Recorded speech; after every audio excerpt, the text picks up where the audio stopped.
હું છું રાજન જોશી અને તમે જોઈ રહ્યા છો પડતો. અંકશાસ્ત્રની વાત કરી. આપણે અંકશાસ્ત્ર વિશે ઘણું બધું જોયું, ઘણું બધું સમજ્યા પણ છે. અંક 1 અને અંક 2 દ્વારા આપણે લગ્ન જીવનની પણ કેટલીક માહિતી મેળવી કે અંક 1 ના લોકોનું લગ્ન જીવન કેવું, અંક 2 ના લગ્ન જીવન વિશેની પણ વાત. અને આપ સૌ દર્શક મિત્રોનો ખૂબ સારો અમને સહકાર પણ પ્રાપ્ત થયો. એટલે આજે મેં અંક 3 વિશે પણ આપને બતાવી રહ્યા છીએ. પણ એ પહેલા તમને એક ખાસ વાત કહેવી છે કે અંક 3 વિશેની માહિતી જોતા પહેલા આ ચેનલને સબસ્ક્રાઇબ કરો. કારણ કે માત્ર અંકશાસ્ત્ર નહીં પણ જ્યોતિષના ઘણા બધા એવા વિષયો, વાસ્તુને લગતા ઘણા બધા વિષયો, કાયદાને લગતા ઘણા બધા વિષયો, આવા અનેક વિષયોની તમને ઉપયોગી થાય એવા પ્રકારની માહિતી અમે પડકો દ્વારા પ્રદર્શિત કરો. અને અમને ખબર છે કે અમારા દર્શકોનો જે પ્રમાણે અમને રિસ્પોન્સ મળી રહ્યો છે એ પ્રમાણે આ વાત લોકોને ગમે છે.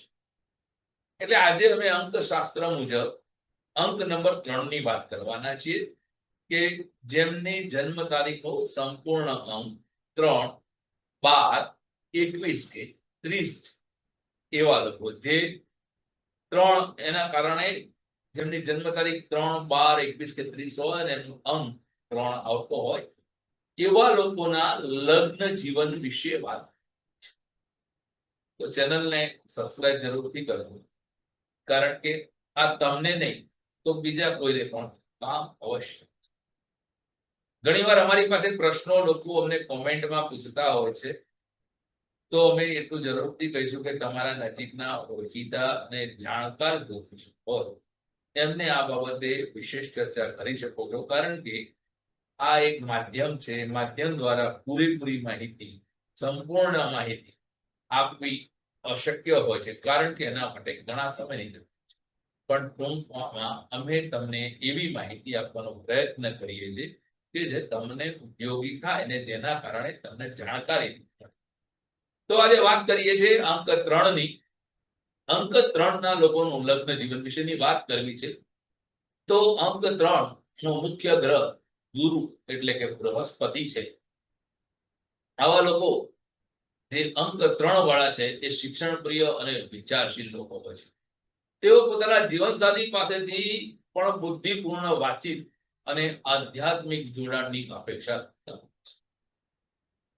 અંક 3 વાળા લોકો લગ્ન પછી તેઓ પોતાની જવાબદારી ભર્યો ભાગ બરોબર નિભાવે છે. પરિવાર માટે સારું ભવિષ્ય બનાવવા માટે તેઓ સતત પ્રયત્નશીલ રહેતા હોય છે. અને આ જ કારણે તેઓ લગ્ન જીવનમાં સફળ પણ રહેતા હોય છે.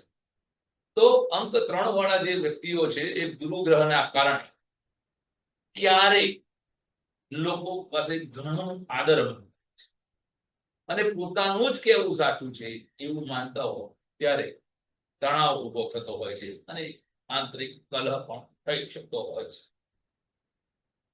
આવા જે લોકો છે જે એમનો અંક 3 છે તેમને વ્યવસ્થિત જીવન જીવવાનું બહુ જ ગમતું હોય છે. જીવનસાથી પણ વિવેકસભર અને શિસ્ત પ્રિય હોય તો આ બંને લોકો લગ્ન જીવન ખૂબ જ સુખી નીવડતું હોય છે. માફ કરશો, અંક 3 ના જે લોકો છે એ લગ્ન પછી ઘણીવાર સામાજિક જીવનમાં પણ બહુ એક્ટિવ થઈ જતા હોય છે. એમને જીવન સાથીનો પણ સમાન ભાગીદારી આવામાં મળતી હોય છે અને એ લોકો એ પ્રકારની અપેક્ષા રાખતા હોય છે. તો જે અંક 3 છે જેને શુભ અંક, એના કયા અંકો જોડે એનું જોડાણ હોઈ શકે એની પણ માહિતી આજે દર્શક મિત્રો તમને આપવી છે.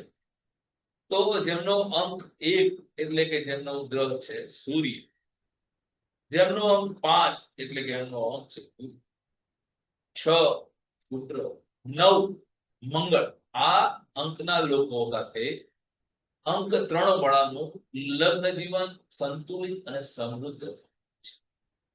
પણ જોડે જોડે અંક 4 કે જેમનો ગ્રહ રાહુ છે અને અંક 8 એટલે શનિ છે, એવા લોકો સાથે વિચાર વિમર્શ અને જીવન દ્રષ્ટિમાં અંતર હોઈ શકે છે. અંક 3 ના લોકોએ હંમેશા ધીરજ રાખવી જોઈએ.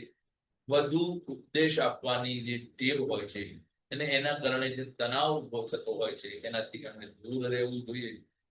જીવન સાથીના વિચારને હંમેશા એમને સમાન મહત્વ આપવું જોઈએ અને આધ્યાત્મ અને સમાજ જોડાણમાં તો તેમને રહેવું જ જોઈએ અને હંમેશા પરિવાર સાથે ભાવનાત્મક જોડાણ રાખવું જોઈએ. આ અંક 3 વિશે અમે તમને માહિતી આપી. જો અંક 3 વિશેની તમને માહિતી ગમી હોય તો કોમેન્ટમાં લખજો, ચેનલને સબસ્ક્રાઇબ કરજો અને બીજાઓને શેર પણ કરજો. આવતા હપ્તામાં અમે અંક 4 વિશેની માહિતી આપશું. ન્યુમરોલોજીના 1 થી 9 અંક વિશેની માહિતી આપ્યા પછી આપણા ગુજરાતી જે મહિના છે એ મહિનાઓનું મહત્વ સમજાવે. જ્યોતિષ પ્રમાણે વિવિધ પ્રકારના યોગ જે બનતા હોય છે એની માહિતી પણ અમે તમને આપવાના છીએ. તો વાસ્તુની માહિતી, વાસ્તુશાસ્ત્ર પ્રમાણે ઓફિસ, કારખાનું, તમારી હોસ્પિટલ કે દુકાન હોય તો તમામ વિશેની માહિતી તમને પડતો ઉપરથી મળવાની છે. એટલા માટે ફરીવાર કહું છું કે ચેનલને સબસ્ક્રાઇબ જરૂરથી કરજો. આપ સૌનો ખૂબ ખૂબ આભાર. વિડીયોને શેર કરતા રહેજો.